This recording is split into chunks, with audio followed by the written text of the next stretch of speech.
Hello. Today I want to talk about a somewhat of a serious topic, and that is in regards to the recent floods in the northern New South Wales.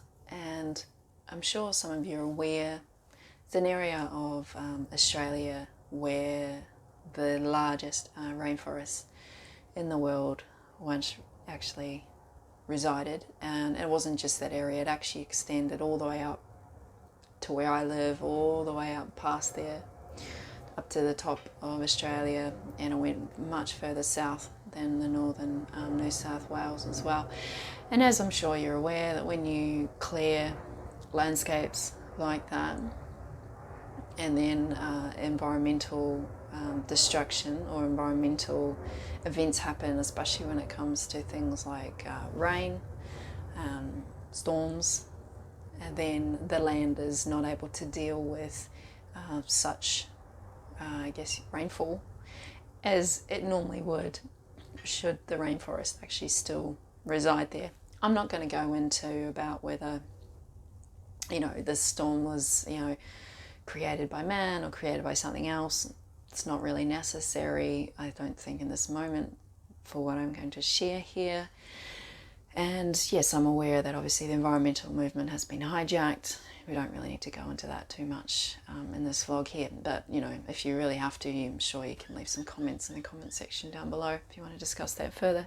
So yeah, the reason that I wanted to share this is that I wanted to bring attention to you about the lack of government organisational and government department support that these areas have received. Now, I personally am living in Brisbane. I have a Brisbane River about 100 metres from my house, but I live on a hill. If my house was in the water, then at least 80 to maybe 90% of the rest of Brisbane would be underwater. We did experience some flooding here as a storm moved through, and the surrounding suburbs around where I live, they have been affected. But the support that they received, obviously not just from the locals, but from government departments and organisations, was rather prompt, and I'm, reasonably happy with what I've seen. I'm sure there's always room for improvement. I'm not saying anything's perfect.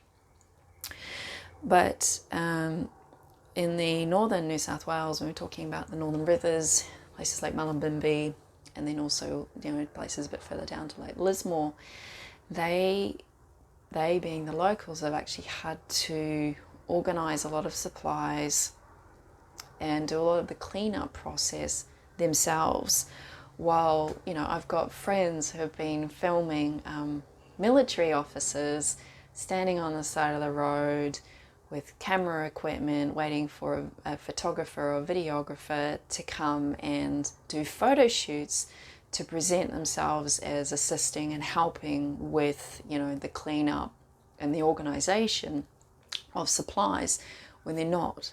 Now, this is not video for me to come and point at military officers and say that they are, bad people.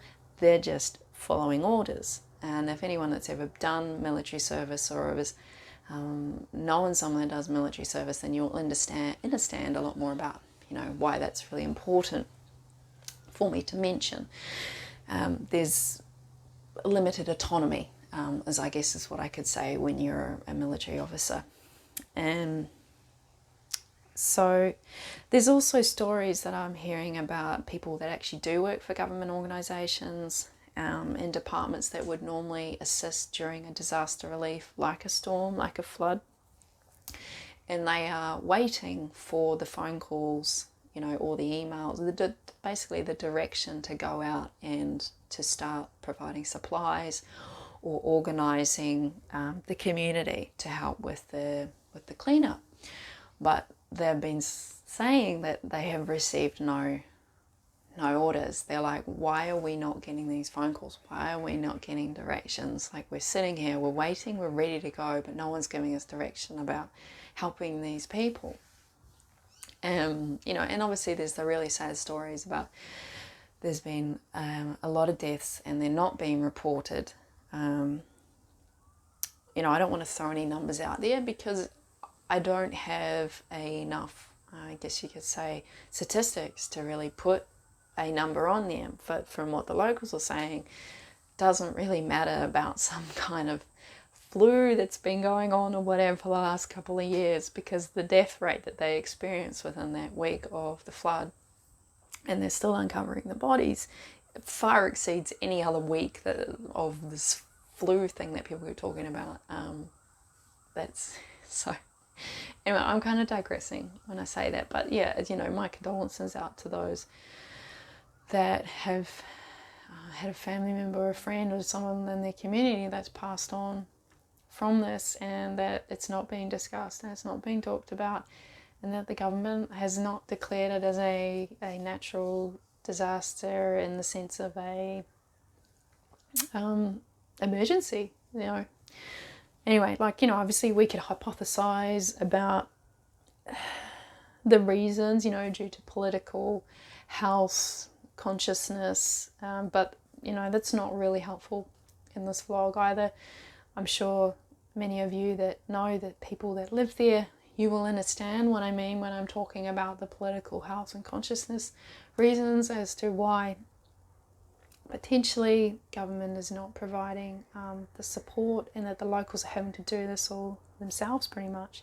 So I'm starting to hear stories, like while I'm recording this is about at least 2 weeks now from when the floods really happened, and I'm starting to now hear some stories of like some governmental departments and organisations starting to come in, and a lot of them have caused issues in regards to the locals have already sort of set up their own systems of how they're going to do things and how they have been doing things, and they've been working really well.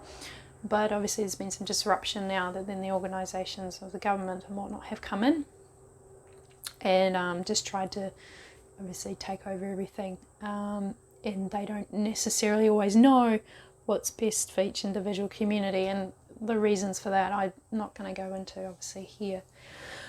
You know, it's interesting though, because the people that have been really affected by these floods are, I guess you could say, groups of people. I don't want to overgeneralize here, but groups of people that are well aware of governmental shortcomings, and many of them have already been doing their best to kind of live outside the governmental programs, governmental matrices, I guess you could say, or system, whatever word you want to use for that. You know, many of them, especially those that live outside town, live like semi off grid, you know, rurally, and they're quite self-sufficient in a way. You know, that's not to say that obviously they don't use the roads and a few other things that, you know, government does provide, but they are very much outside the system compared to a lot of people that live in a modernity city, especially those in Western culture. And I guess with what's been going on, it's actually probably provided them with the reassurance that they can deal with disaster and organise their communities without government support, or less government support than they've already been receiving. That's not necessarily to say that's a great thing, but it is providing that reassurance of like, oh, we can actually do things without these governmental organisations and departments in which we've been paying our taxes to, which is a little disheartening for some of them, I'd imagine. And also, I don't even need to imagine, because I've seen some of them writing about it on Facebook and other social media platforms. You know, some people I haven't seen post anything, like nothing really in the last like 12 months, and then all of a sudden this has happened, and they're like, look, I'm really feeling like I need to speak about this. You know, I haven't really talked much about, you know, this area or this issue that we've been experiencing in our community, but this has really hit us hard, and this is how we're really feeling. Or, you know, they're just speaking for their own personal experience. They don't necessarily want to speak for others within their community and what they're experiencing. And like, if I was a government official, I would probably be a little bit concerned, because when the people realise that your services, or your supposed services, you know, and your control and whatnot are somewhat redundant, then people are going to start thinking, well, what do we actually need you for? Why are you even elected? Why are we paying some of the income that we are, creating to you? What benefit is that providing for us and for our communities? And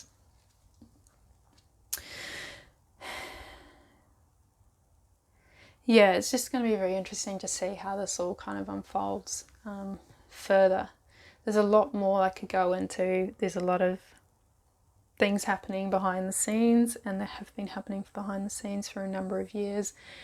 And I won't share that here. It's not necessary. Plus, I don't want my channel to be flagged, and they're not able to speak on here anymore. So the last thing I wanted to finish off is just to say, like, if you can provide any financial support or support in any other way to these people, then I would please ask you to. There's many different, I guess you could say, private funding campaigns that you can support.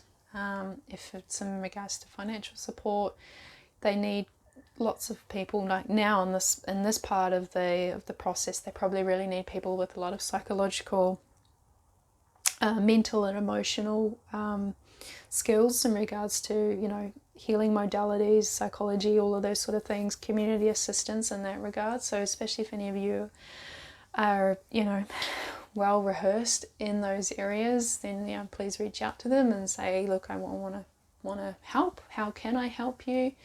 And of course, money is always something that generally is required. Supplies. By the time I release this, I'd say they probably don't need as many hands on deck in regards to physical work, but there will be people out there that are going to rebuild, and so they probably will need people with those sort of skills as well, like plumbers, electricians, builders, gardeners, landscapers, all of that sort of stuff. And I'm sure I could list so much more. So yes, the point of this was to bring your attention to this, ponder on a little bit about what may unfold in the future, and also ask for some assistance if you can provide it. And yeah, so that's this vlog for today. You're welcome to leave any comments, any questions down below in the comments section, and you're welcome to reach out to me on the various other social media platforms there in the description box of the YouTube video, and I will see you in the next vlog.